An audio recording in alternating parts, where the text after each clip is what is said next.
మత్తయి సువార్త 4వ అధ్యాయం 3వ వచనం. ఉపవాసం ఉన్న తర్వాత 40 రోజులు అయిపోయినాయి ఏంటండి. 40 రోజులు అయి బయటకు వచ్చాడండి ఆయన. బయటికి రాగానే ఆకలేస్తుంది ఆయనకి. 40 రోజులు ఉండిపోయాడు. ఆకలేస్తుంది. శరీరానికి ఆకలి తప్పదు. అది ఎవరైనా సరే ఆకలి తప్పదు. అందుకనే దేవుడు మనకు ఇవ్వబోతున్న రాజ్యంలోనూ ఆకలి తప్పులు ఉండవని చెప్పాడు. అంటే ఇక్కడ ఆకలి ఖచ్చితంగా ఉంటుంది. ప్రతి శరీరానికి ఆకలి ఉంటుంది. ఆకలి లేని ప్రజలు ఎవరు ఉండరు. ఎంతో కొంత ఆకలి పుడతానే ఉంటుంది. 40 రోజులు ఆహారం లేకుండా, 40 రోజులు నీరు లేకుండా నివసించిన ఈ శరీరానికి కావాల్సింది ఏంటంటే వాటరు, ఆహారం. అది అత్యవసరమైన పరిస్థితి అది. అయితే 40 రోజులు ఉపవాసం ఉన్నాడు యేసుప్రభు. 40 రోజులు ఈ శరీరానికి యేసుప్రభు దేవుడే, దేవాతి దేవుడే స్వయంగా యేసుక్రీస్తు రూపంలో వచ్చాడనే నమ్ముదాం, విశ్వసిద్దాం. అవును, దేవుడే. అయితే దేవుడిలో ఉన్నదేంటి? దేవుని కమ్ముకుని ఉన్నదేంటి? దేవుని నిండి ఉన్నదేంటి? శరీరం అంటే లోకానికి వచ్చాడు ఆయన. దేవుడే, కానీ ఆయన చుట్టూను వైఫైలాగా వ్యాపించింది ఏంటిది?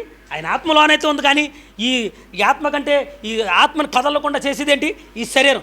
ఇది ఆకలి పుట్టింది. ఇది దీని నైజ్యం. ఆయన నిర్మించిందే. ఎవరో ఈ ఆకలి పుట్టించింది ఎవరో? ఆయన నిర్మించిన శరీరమే. ఆయన ఆ శరీరానికి కావాల్సింది ఇవ్వాలి ఖచ్చితంగా. ఎందుకంటే ఆ శరీరం చనిపోద్ది. అది చనిపోవడం మంచిది కాదు. ఆయన ఈ శరీరాన్ని స్వాధీనపరుచుకుని 40 రోజులు ఏమీ తినకుండా బయటకు వచ్చి ఆకలితో, మంచి ఆకలితోనూ కనీసం దాహంతోనూ నిండి ఉన్న ఆ సమయంలోనూ సాతాను వచ్చి అంటుందంట, ఈ రాళ్ళను రొట్టు చేసుకు తినంటుందంట. ఆకలి పుట్టుతుంది. ఆకలి పుట్టి టైంలో ఏదైనా తినేస్తాను.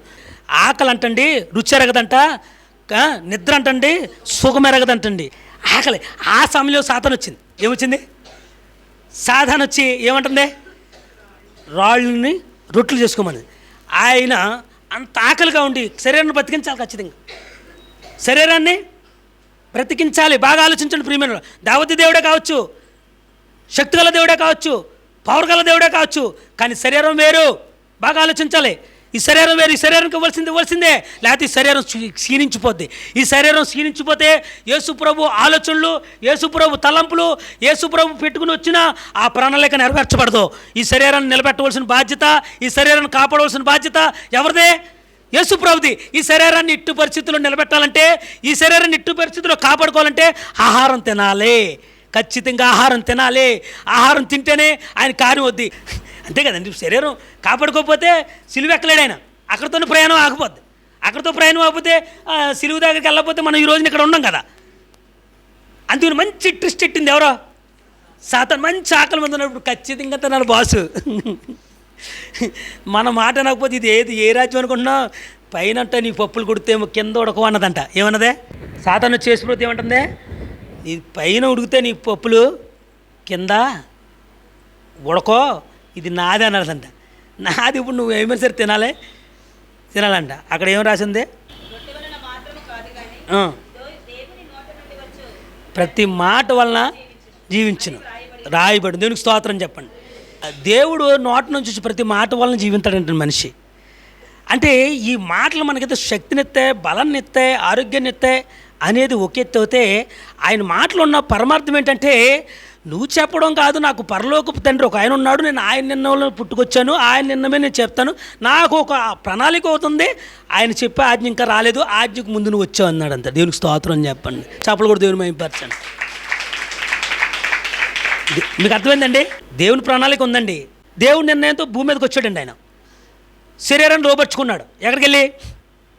అరణ్యంలోకి వెళ్ళి శరీరం లోపరుచుకుని శరీరాన్ని ఏ పాపానికి దాసరకం కాకుండా ఆయన ఆధీనంలో తెచ్చేసుకున్నాడు. బలంగా బయటకు వచ్చాడు. ఎవరో? యేసుప్రభు బలంగా అరణ్యం నుంచి బయటకు వచ్చాడు. సాతాను వచ్చింది. మరి శరీరాన్ని బతికించడానికి నువ్వు తినాలని. సాతాను కంగారు ఎక్కువ, మనకు కూడా కంగారు ఎక్కువ. రేపు కార్యం చేయబోతుంటే ఈరోజు మనం పేళ్ళు అడిగేస్తాం. మనం చూసి చూసి చూసి చూసి అప్పుడే వెళ్తారమ్మా, డబ్బులు కూర్చొని వెళ్ళిపోతారు. ఒక అతనంట పాస్టర్ గారే 10,000 క్యాసెట్కి వచ్చారంట. ఒకరు 10,000 క్యాసెట్కి వచ్చి పాస్టర్ గారికి ఇద్దాం అనుకున్నారంట. అయ్యో ప్రైజ్ ది లార్డ్, బాగున్నారా, కాఫీ తాగండి అని అంటే ఆయన కాఫీ ఇచ్చారంట. జస్ట్ ఫోన్ వచ్చిందని వెళ్ళారంట. ఫోన్ వచ్చింది, బయట కూర్చున్న వాళ్ళు మర్చిపోయాను. ఈ 10,000 వెళ్ళిపోయారు. 10,000 వచ్చారు వాళ్ళు. ఈయన ఫోన్ వచ్చింది. 5 నిమిషాలు ఒక్క నిమిషం కానీ అతనికి 10 నిమిషాలు కేటాయించి, లేదా వాళ్ళకి చెప్పి ఒకళ్ళు వచ్చారు ఇంపార్టెంట్గా మాట్లాడాలని కేటాయించుంటే, ఆ సమయాన్ని ఇచ్చుంటే ఏమైంది? సాతాను వచ్చింది ఈలోపు. డబ్బు వచ్చి కూర్చుందే. టీ తాగుతుంది డబ్బు. ఏం చేస్తుందే? నీ ఒళ్ళో పడ్డాను టీ తాగుతుంది డబ్బు. అలా కాదు జరిగింది. డబ్బు చేతట్టుకొచ్చారండి. ఒళ్ళో ఉంది. నీ ఒళ్ళోకి రావడానికి 2 నిమిషాలు పడుద్ది. పోనీ 10 నిమిషాలు పడుద్ది. ఈ 10 నిమిషాల ముందు ఎవరు వచ్చారు? సాతాను వచ్చేస్తుంది మన ఇంట్లోకి. దేవుని స్తోత్రం చెప్పండి. సాతాను వచ్చేద్దే. మా ఇంట్లో కూడా అలాగే అద్దుకున్నాడు ఒక ఆయన. తెల్లవారులు ప్రార్థన చేసేవాడు. దేవుడు వాళ్ళకి ఇచ్చే సమయంలోకి 5 లక్షలు వచ్చాడు. వడ్డీ వ్యాపారం చేయండి, మీరు 3 రూపాయలు 2 రూపాయలకి ఇచ్చుకోండి, మాకు ఒక 5 రూపాయలు ఎంత 5 రూపాయలకి ఇచ్చుకోండి, మేము మీకు 2 రూపాయలకి ఇస్తున్నామని మొత్తం వడ్డీ మాట్లాడుకున్నాడు. వడ్డీ వ్యాపారంలో పడిపోయాడు. ఏండ్రుతో చచ్చిపోయాడు. ప్రార్థన పరుడు. ఎందుకంటే అదృష్టం వచ్చి ముందు సాతాను వస్తుంది. అది నేను చెప్పేది. అదృష్టం నీ తలుపు తట్టే ముందే సాతాను వచ్చి ఆల్రెడీ ఇంట్లో కూర్చుంటుంది. కూర్చున్న సాతాన్ని గ్రహించి తొలి వెనకాల ఉన్న అదృష్టం కోసం ఎదురు చూస్తున్న వాళ్ళు ఆశీర్వాదం పడతారు. చప్పలు కూడా దీన్ని మయంపరచండి. నువ్వు తొందరపడకపోతే నీకు ఆశీర్వాదం ఉంది. నువ్వు తొందరపడకపోతే ఆశీర్వాదం ఉంది. యేసుప్రభు అదే చెప్తున్నాడు. నాకు ఒక ఆజ్ఞ ఉంది, నేను ఒకరి మీద ఆధారపడి ఉన్నాను. మనుషుడు రొట్టు వలన కాదు, దేవుని మాట వలన జీవిస్తాడు. నా దేవుని మాట రాబోతుంది, నువ్వు ముందొచ్చావు, అంతే తేడా. చెవులు కూడా దేవుని మహిమపరచండి. దేవుని మాట రాబోతుంది. దేవుడు నాకు చెప్పబోతున్నాడు. దేవుడు నాకు సిద్ధపరిచిన ఆహారం తినబోతున్నాను. తిని ముందు నువ్వు వచ్చావు, నువ్వు నాకు బచ్చావు, పక్కపో అన్నాడంట. సాతాను ఏమన్నాడండి? నాకు దేవుడు పంపిస్తున్నాడు కదా. దేవదూతల తర్వాత చేంజ్ చేసినండి యేసుప్రభుని. దేవదూత కింద రాసి ఉంది కదండి. దేవదూతలు వచ్చి పరిచర్య చేసినాయి అంట. దేవదూతలను పంపబోతున్నాడు. దేవదూతలు రాబోతున్నాయి. మధ్యలో వచ్చాడు బచ్చా, పక్క తప్పుకోమని అడిగిన. దేవునికి స్తోత్రం చెప్పండి. అంచేత శ్రమను చూసి మనం బాధపడిపోతున్నాం అనుకో, నీకంటే ముందు దేవుడు ఏం చేస్తున్నాడు? ఆశీర్వాదం పంపుతున్నాడు. ఆశీర్వాదం ముందు పరిగెత్తుకుని వచ్చేస్తుంది. దేవునికి స్తోత్రం చెప్పండి. ఎందుకంటే ప్రియమైన వాళ్ళరా, మనకి ఆశీర్వాదం ఇవ్వబోతున్నాడు. దేవుని మాట జీవం గల మాట రాబోతుంది. జీవం ఇవ్వబోతున్నాడు. ఆ జీవం శరీరానికి కూడా పంపబోతున్నాడు. నా దేవుడు నా తలంచుకుంటే నాకు ఏదైనా పంపగలడు. ఆయన ఈ యొక్క సాతాన్ని శోధించేసిన తర్వాత సాతాన్ని ఎదిరించి మాట్లాడి సాతాన్ని పక్కన పెట్టి ఈ శరీరాన్ని లోపరుచుకున్న యేసుక్రీస్తు అలాగా కూర్చోగానే దేవదూతలు వచ్చి యేసుక్రీస్తుకు భోజనం వడ్డించి, పలహారాలు వడ్డించి, కాళ్ళకి ఆ ఏళ్ళకి అని ఏం చేసిందంట? పరిచర్య చేసినట్టుగా ఉంది. దేవునికి స్తోత్రం చెప్పండి. దేవుడు ఇవ్వబోతున్న ఆశీర్వాదం ఎదురు చూడాలి. మనం సాతాను ముందు వస్తుంది, దానికి లోపడకండి. ఆ యొక్క ఉపవాసాల్లో కూడా మనము భయపడిపోతూ ఉంటాం. మనం లోపరుచుకుని వారిగా ఉండాలి. మనం ఎప్పుడైతే శరీరాన్ని లోపరుచుకుంటామో మనము అప్పుకు భయపడం. శరీరాన్ని ఎప్పుడైతే లోపరుచుకుంటామో బాధకు భయపడము, రోగానికి భయపడము, శ్రమకు భయపడము. ముందొచ్చిన ఆ సాతాన్ని మనం తొక్కివేస్తే వెనకలు వచ్చే ఆశీర్వాదం గొప్పది. దేవునికి స్తోత్రం చెప్పండి. ముందుగా వచ్చిన ఆగారు పిల్లలు ఆశీర్వాదం పడలేదు, కానీ వారి వల్ల ఏమైంది? అవమానాలు వచ్చినాయి. ఇస్మాయిల్ వల్ల ఎవరికి వచ్చింది అవమానం? ఎవరికి వచ్చిందండి? దేవుడు చెప్పాడు అబ్రాహాంకి, నువ్వు ముందు వచ్చిన దాన్ని బట్టి కంగారు పడిపోకం, వెనకాల రాబోతుంది, అదిరిపోద్ది అన్నాడండి. దేవునికి స్తోత్రం చెప్పండి.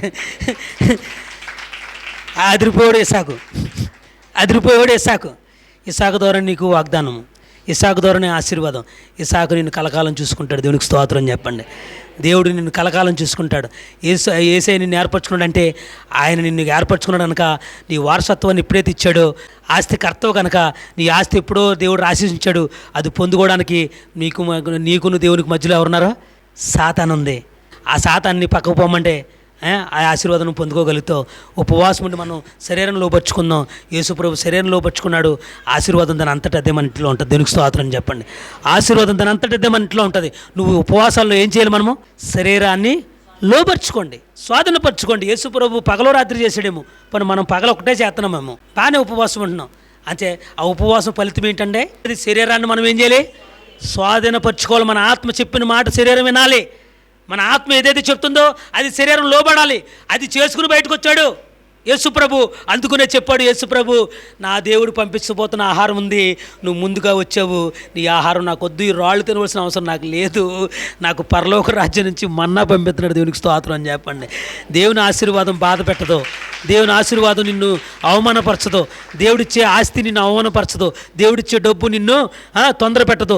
దేవుడిచ్చే ఆస్తి, అంతస్తు, డబ్బు, ధనము, ఉద్యోగము, వ్యాపారము నిన్ను సుఖ సంతోషాలతో నడిపించది. ఆ ఆశీర్వాదం కోసం ఎదురు చూసిన వారు ఆశీర్వదింపబడతారు. ముందుగా వచ్చిన ఆ సాతాను క్రియను పక్కకు పెట్టి నువ్వు ఉపవాసాల్లోను, ఈ 4 రోజులు ఉపవాసాలు చేస్తున్న మనము ఇంకా వారం ఉంది, ఈ వారమన్నా ఈ శరీరాన్ని స్వాధీనపరచుకోవడానికి ఇష్టపడండి. దేవుడు దాని అంతటా అదే ఆశీర్వాదాన్ని మన ఇంటికి పంపబోతున్నాడు. దేవుడి మాటలు దీవించును గాక. ప్రతి ఒక్కరు మోకరించి ప్రార్థన చేసుకుందాం.